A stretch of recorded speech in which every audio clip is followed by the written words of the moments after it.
What's good, YouTube? We back. Know what I'm saying? About to watch Driving Alone at Night animation. Something new, know what I'm saying? Let's get to it. Alright. On May 18th of 1935, George and Laura Lorius joined their friends Albert and Tilly Haberer on the cross-country road trip of a lifetime. From their home in southern Illinois, the group planned on driving across 2,000 miles of plains and desert Long drive. before finally finishing up on the coast of California. And by May 21st, they had arrived in the small town of Vaughn, New Mexico. After piling out of George Lorius's Nash sedan, the two couples checked into the Vaughn Hotel before sending off several postcards to friends and family. Then, after a small dinner at a local diner, the group retired to their rooms for the night before continuing west the following morning. In their postcards, the group seemed to be in high spirits and reported nothing untoward occurring during their most recent drive. But after the couples continued driving west on the morning of the 22nd, neither was ever heard from again. The morning of May 26th, that the Lorius' car was found abandoned in the business district of Dallas, Texas. The vehicle's keys were still in the ignition, the gas tank was full, and numerous postcards lay in the passenger seat. But there was no sign of any of the Illinois road trippers. Gas station receipts confirmed that Mr. Lorius had purchased fuel in a place called Socorro on May 23rd, but after that, their fate was anyone's guess. The following week, the couple's families were notified of their disappearance, and an official investigation was launched. Police initially believed that the absence of $400 worth of travelers' checks indicated that a violent robbery had taken place. However, investigators soon discovered that the couple's car had been involved in a minor accident shortly after arriving in Socorro. Since the accident could have angered someone enough to do harm to the road trippers, police began questioning the handful of witnesses to the crash. Yet instead of describing the vehicle as containing two middle-aged couples, witnesses stated that the lone occupant was a young man with dark-colored hair. Detectives managed to track the vehicle from the scene of the accident to a small local repair shop. Mechanics changed a tire on the vehicle and completed other minor repairs. Then whoever was driving the car paid with one of George Lorius's traveler's checks.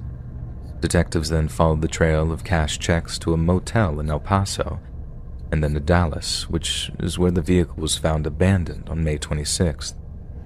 The investigation briefly stalled until June 29th, when a report came in of a small desert bushfire on the outskirts of Albuquerque. The fire department arrived to discover a piece of burning luggage. Inside were the smoldering belongings of George and Laura Lorius. With the man responsible for the couple's disappearance still actively disposing of their belongings, law enforcement rushed into action in the hopes they might still be recovered alive. The FBI headed up a multi-agency task force which searched rivers, lakes, mine shafts, wells, and numerous spots around the desert. Yet despite the vast reach of the well-staffed search teams, not a trace of the missing couples could be found. Unable to apprehend a suspect, detectives found themselves diverted to other investigations, and the case eventually went cold. But as recently as 2010, the case files are still revisited by various state police officers, each hoping for a flash of inspiration. According to one such officer, Agent Norman Rhodes, the case has never been officially closed, but the low probability of it being solved means that the New Mexico State Police can rarely afford to pay it any mind. Yet despite the perceived difficulties of the case, Agent Rhodes has since made it his personal mission to discover what happened to the 4 Illinois road trippers. Rhodes stated that perhaps his most daunting task has been trying to locate the remains of the road trippers' bodies, which are most likely nothing more than desiccated bones today. It will also be no small feat to locate the couple's killer, who will have probably died of old age since the crime took place, but such a prospect hasn't seemed to have deterred Agent Rhodes. Perhaps his zeal comes from the ongoing support and assistance provided by Laura Lorius's great-niece, Barbara Ashcraft, who is desperate to see the family mystery finally solved. When pressed on what her theories regarding his relative's fate, Ashcraft believes they were murdered in Vaughn, possibly in the very same cafe that they had their breakfast in on the morning of their disappearance. The purpose of their stop in Vaughn was so that the Loriuses could visit an old friend who just so happened to live there, but it's unclear whether or not this friend actually met with them. Not only that, but in 1963, a private investigator named Walter Duke received a letter from a woman claiming to have witnessed the murders. The woman said she watched the two couples being escorted into the basement of a cafe, and that she had later heard that they'd been robbed, murdered, they ain't never found them being buried in wet concrete. concrete. The tip has led Barbara Ashcraft to suggest that the investigation should focus on the concrete slabs lining the site of the former Vaughn Hotel, but Agent Norman Rhodes has another theory. After combing over stacks of reports in the State Police Records Division, Rhodes has created a timeline of events and interviews that's an incredible 141 pages long. According to him, 2 postcards in particular have convinced Rhodes that the couples actually left Vaughn on the morning of May 22nd with the intention of driving to Albuquerque via Santa Fe. A postcard marked May 22nd was mailed to Albuquerque, and a clerk at Albuquerque's Sturgis Hotel told investigators that the couples visited her hotel that afternoon to ask about renting rooms. Agent Rhodes believed that the couples rented one of the smaller rooms at this hotel so that each of them could take a shower, and intended to travel over to Gallup by nightfall. Yet shortly after leaving town, they suffered their run-in with their mysterious killer. It's very possible that the couples misjudged the distance to Albuquerque and had ended up driving around in the dark when it's much harder to properly navigate. Rhodes believed that this is how they became vulnerable to a potential predator, and that the couple simply misplaced their trust in someone who brutally and violently betrayed them. Although spotted by a handful of witnesses, the police are no closer to identifying the man who took George Lorius's car, as they were almost 90 years ago. But even if this person was identified, they're probably in no fit state to answer questions about something that occurred back in 1935, and it's unlikely that there's any surviving forensic evidence. The truth behind the disappearance of George Lorius, Laura Lorius, and their friends Albert and Tilly might well have vanished along with them, and the mystery of how 4 regular, wholesome people simply disappeared one day is unlikely to ever be unraveled.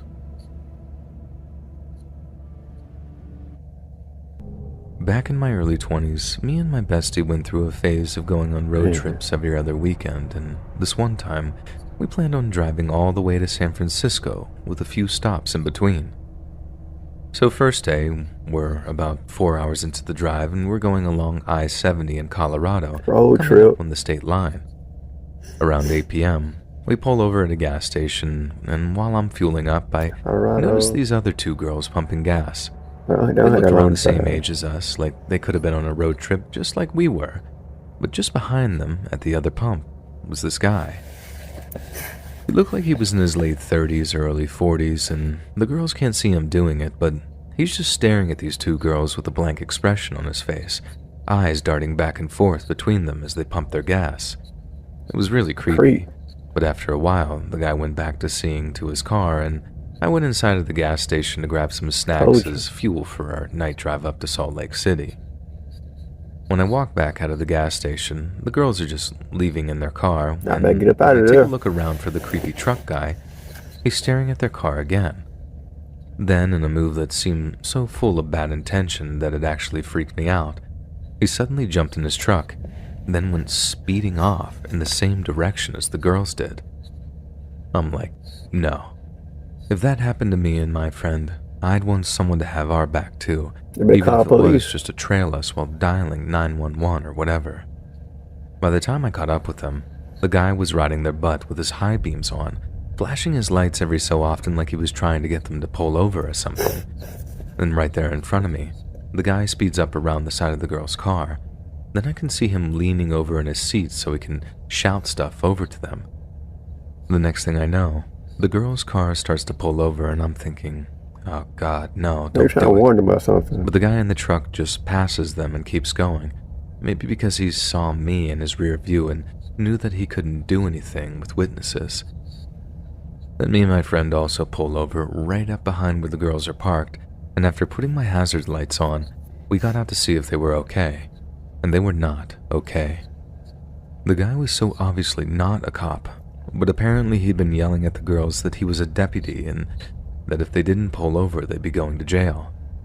That was when they decided to actually do as he was asking, and if they pulled over without us being behind them, there's no telling what would have happened that night. I think it says everything that the guy just fled once we realized that they weren't alone. He must have known that his little cop impersonation wouldn't have stood up to scrutiny, but then he obviously wasn't planning on keeping his little charade up if he actually got the girls to pull over. If he'd have gotten his hands on them, they would have been in a whole world of hurt. We told the girls that they were welcome to stick behind us until we reached the next gas station, or any place they could stop and link up with the cops to tell them what happened. They took us up on the offer, and we parted ways not long after. Weirdo. Not after some very grateful hugs.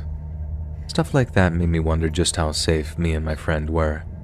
Someone else had gotten unlucky that time, but how long would it be until it was us that had attracted the attention of some highway psycho? We tried to cut down on the amount of time we spent driving at night after that. It always made it much easier to get around, what with the roads being less busy, but I think we can all agree that there's something about the darkness that makes creeps feel more comfortable being creeps. There's a wilder point in there too, and it's something that'll always scare me as a young woman. We can take all the safety precautions we want, go on as many take back the night marches as we can organize. Heck, we can go ahead and carry a gun if we're so inclined, but we'll never be able to stop people wanting to hurt other people. Some are born that way, some are made that way. And sometimes, when they really want to inflict pain or misery, there's really nothing anyone can do about it.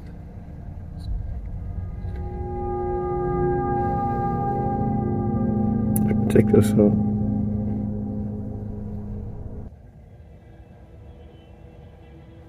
Over the 10 years that I have been driving shipments across the country, I've seen a lot of things. Some of them were truly beautiful sights, while others might end up haunting you for the rest of your life.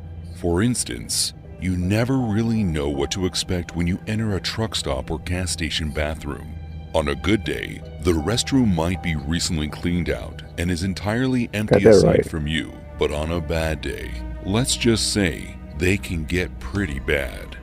I'll never forget the time that I was driving through Louisiana, making my way to Florida to drop off a shipment. At the time, I had been doing a lot of overnight driving and sleeping during the daytime. It was a really efficient method for a while because of how empty the roads were after midnight. I never really had to worry about a traffic jam. My biggest issue on those night drives was either one or two things. One, where am I going to stop for food? After 11 p.m. it becomes increasingly harder to find a fast food place that's open. And the second issue was often the more serious of the two. Where can I find a good place to use the bathroom? That night, I was mainly dealing with the second problem. And at this point, it was around 1 in the morning. And it started looking like I was going to have to pull off on the side of the road and run into the woods to use the bathroom really fast. But luckily, I was saved by a sign. The sign pointed out that there was a Shell gas station half a mile down the road. And according to the sign, it also had a truck stop attached to it, which told me that there was a restroom there. I continued to make my way down the road toward the gas station. And when I finally made it there, I was surprised. Most of the Shell stations that I would stop at were larger than most gas stations, especially if they supposedly had a truck stop attached to them. But not this time. As I pulled into the parking lot, I saw one of the smallest, poorly lit gas stations I had ever seen. And after taking a second look, I could tell that this gas station had been abandoned for at least a year or two. I thought about continuing on down the street, but I decided I couldn't wait any longer. I parked the truck off to the side of the parking lot and got ready to hop down from my seat when I hesitated. Something struck me as odd about this gas station. Aside from the fact that it looked like there was no one around for miles, there was also this strange, distinct smell in the air. All I could do was pray that it wasn't coming from the restrooms. I continued to get out of my truck and locked the door behind me. as I made my way toward the gas station. And as I got closer to the building, I kept my eyes glued to the floor to make sure I didn't step in anything. That was when I noticed a slight discoloration in the pavement. Most of the ground was a dull, dark gray color, but there was a section of the parking lot that looked like there had been some sort of oil spill or something. I just walked right past it and made my way around the back of the gas station in hopes that the restrooms were still unlocked. When I got to the restroom door, I couldn't help but notice more markings on the ground that looked like the same stain that was in front of the store. Once again, I ignored it though and began to open the restroom door. I want to get back in my truck. Was when it hit me. As soon as I opened the door, a scent came pouring out of the bathroom that sent me practically stumbling backward. Gagging from how horrible the stench was, I knew that I still needed to go, whether it was disgusting or not. So I took my bandana that I always kept in my back pocket and wrapped it around my face to try to help the smell. I took a deep breath before opening the door again and tried to be as quick as possible with getting in and out of the restroom. And as soon as I stepped inside, I realized what it was that I was smelling. Never gotta go that bad. Laying in the center of the bathroom floor was the body of a man who appeared to have been dead for quite some time. As soon as I saw the body and realized that the horrible stench was the smell of a decomposing corpse, I ran out of the bathroom as fast as I could and began throwing up. I quickly made my way back to my truck and began calling the police, who came and examined the body. After giving them my statement, I was able to be on my way, which was good because I couldn't be late with my shipment. But as quick of an experience as that was, I will never forget that horrible smell. When I first got into truck driving as a career, my father used to tell me about these stories about guys that he knew that used to drive big rigs. According to him, a lot of them used to have firearms with them in their trucks to keep them safe while they were out on the road. Nowadays, though, at least for the company that I work for, you're not allowed to carry weapons in your truck because if someone got hurt, it would end up being the company that got into trouble. That being said, I can understand why drivers feel like they need something to protect themselves. You never know what sort of situation you might find yourself in.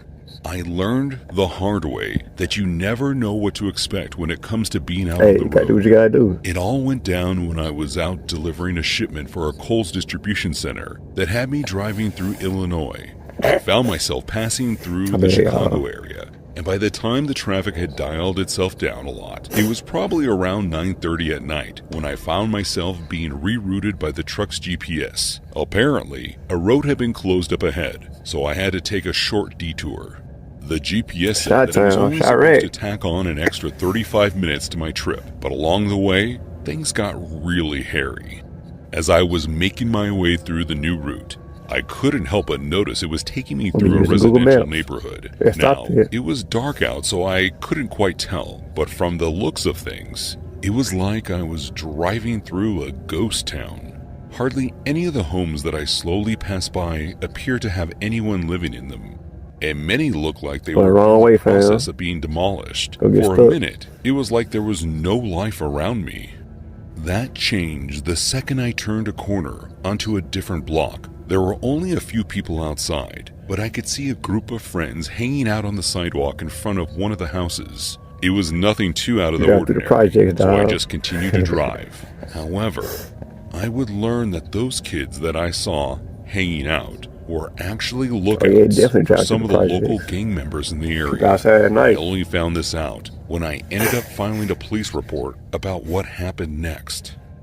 As I continued driving, I started to notice what looked like taillights up ahead, which I assumed was just someone that had stopped at an intersection. However, as I approached the vehicle, I began to notice some things that made me feel a bit uneasy. I noticed that there were multiple men with their hoods up standing on either side of the street, and to make matters worse, as soon as I passed one of the cars that had been parked on the side of the road, it started up and pulled out right behind me. I was blocked in.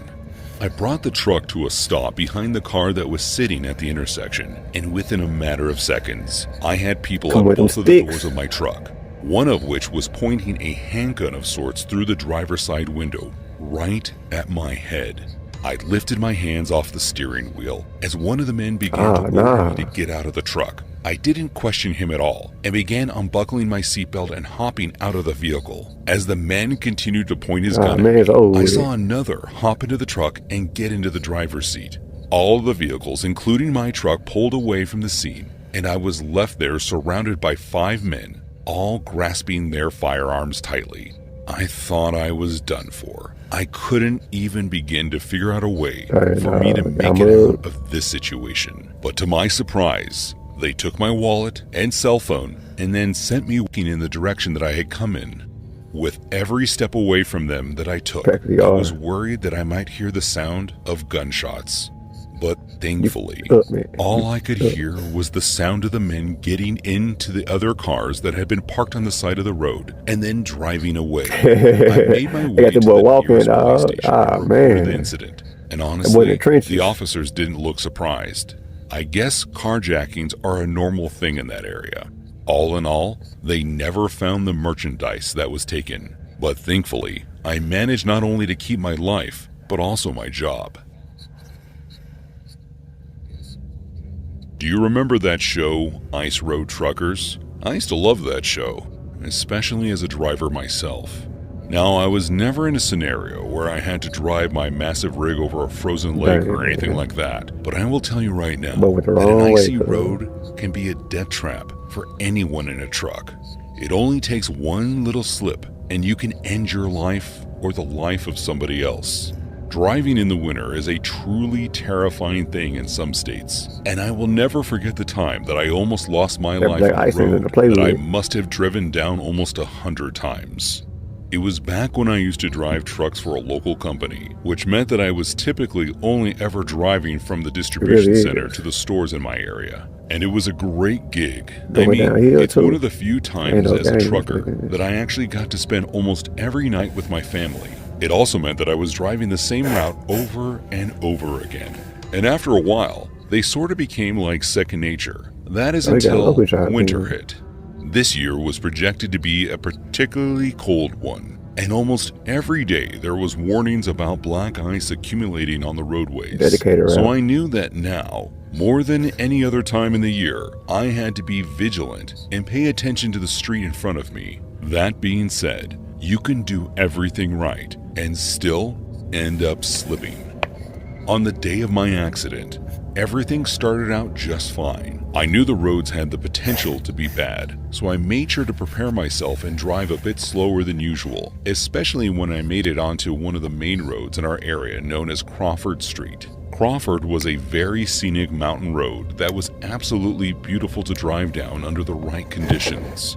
However, due to how windy the road was, I knew that it was going to be a problem for me that day. As soon as I made it onto Crawford, I could see the patches of ice lining the shoulders, and right away I began slowing down and driving very carefully. I must have made it about halfway down the road without an incident before I felt it. More than one of the tires on my passenger side must have touched the ice because I could feel them sliding. Out of nowhere, I felt the steering wheel begin to pull to the right as I continued going down the road. I tried to correct it, but that, coupled with more than one of my tires being unable to grip the road, my truck began to fishtail. I tried not to panic, but there was nothing I could do as I began barreling toward the guardrail on the side of the road, knowing full well that there was no way that I would be able to stop my truck from going off the side of the hill. As soon as my truck broke through the rail, I felt it pull to the side as the trailer hooked to the back began to roll down the hill, taking the cab and myself down with it. I had been buckled in, and the hill wasn't too large, so the truck only rolled about 1.5 times. Thankfully, my only injury came from the shards of broken glass from all the windows shattering around me. It left me with a few lacerations, but when the truck finally came to a stop, I was able to unbuckle myself and crawl out of the cab before anything serious happened. I looked up to the section of the guardrail that I had torn through and was simply happy to be alive. I will never forget the feeling of being flipped around as the truck began rolling down the hill and driving through the wintry road will be forever something that puts me on edge.